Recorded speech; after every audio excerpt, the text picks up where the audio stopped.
What is it about these guys? 2 times you played them already, man. You come back from kind of down late in those games and finish it out. Man, I think they're coached very well, and they play hard. They have a culture over there. Some of these young teams right now in the league are playing really, really hard. We saw the same thing with Brooklyn.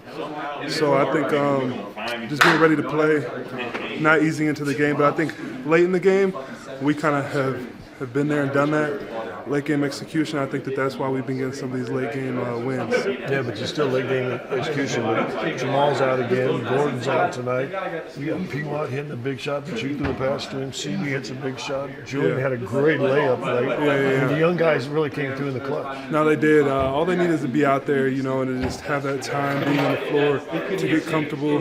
So I think it's big for them. And, obviously we want Jamal and AG back as soon as possible, but these guys are going to take advantage of it and grow, and our team will be better for it in the long run. And you had no second thought of throwing it to your boy Peyton in the corner for that big 3. No, that's my locker mate, man. We've been in the gym all summer together, so I know what he's capable of. So, I drew 2 for the layup, and I saw him in that dead corner, and that's a shot he can make 9 times out of 10. So, I threw it. Okay, squirrel question, ready? Yeah. You, me, or Joker with the beard? Which one you think? I think I'll probably rank mine first. Then we probably we're gonna go yours second and his last. Nicola's looks crazy, but he's been balling. Mike, I'm curious. You're not that old. What is the difference? What's the turnaround for you? It goes down to the belief that these guys have in me. Especially after a rough half. They still, come to me with positive words and just allow me to come out there and make an impact. So, I also really, really, really appreciate Coach, just trusting me down the stretch and letting me rock. See, us fools know no Aaron Gordon, no Jamal and stuff like that. Down late, you make a big play with the layup. Peyton makes a big 3. CB makes 3. Younger guys, if you will, really coming through in the clutch. Yeah, EP and CB have obviously been a talking point, going into the year. So I'm just happy that, we had the opportunity to make plays down the stretch, and it's to no surprise to me that we were able to make those plays, and I'm super proud of how the guys handled this late game. How different is it to play with like a full bench squad? Now you come out there, and at least you got Nikola Jokic, who's a pretty good player, right? How's it different when you play with him? Everything run through 1-5 when he's on the floor. He's that good of a ball player, so you just got to respect the game and let him work, and he's going to make the right basketball play 9 times out of 10. The 10th time he's going to get a bucket himself anyway. So he's just a special talent, a special basketball mom. What was the message defensively for you guys at halftime?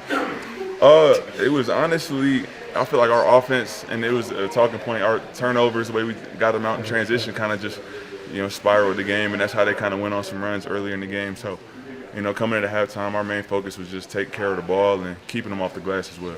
What was your thought as that last shot goes up? Russ said he got a fingertip on it, and so he felt like it wasn't going in until he kind of looked back.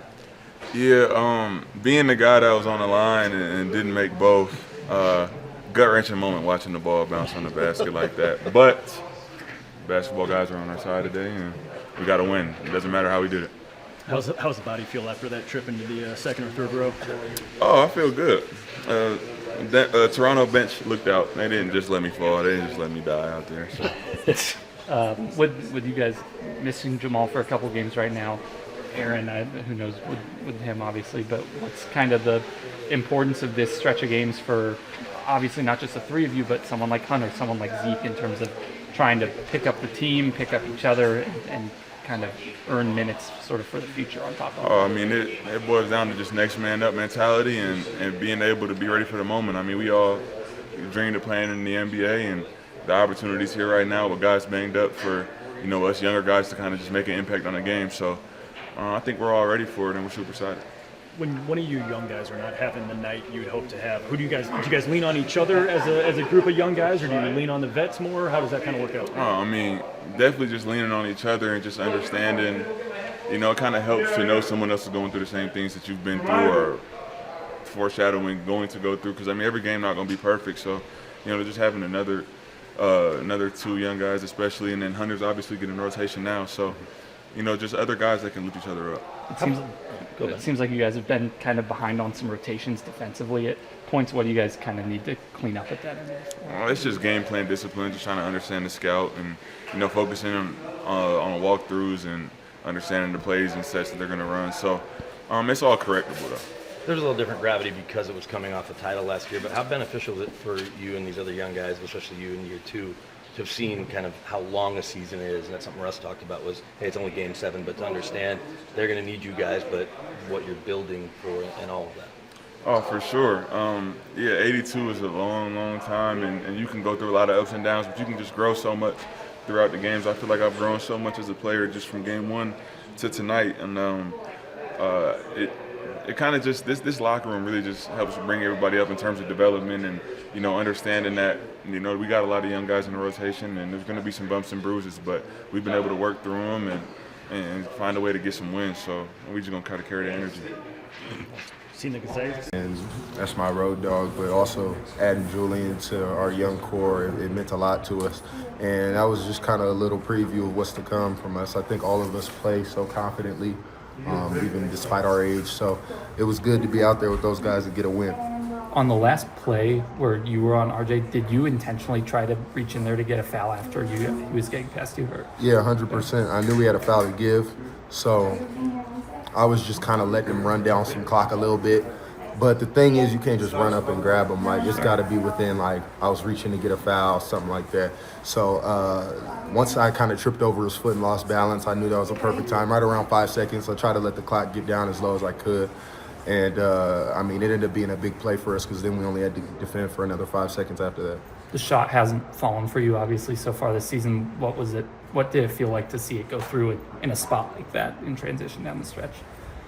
It just, it felt like a reward for all my hard work.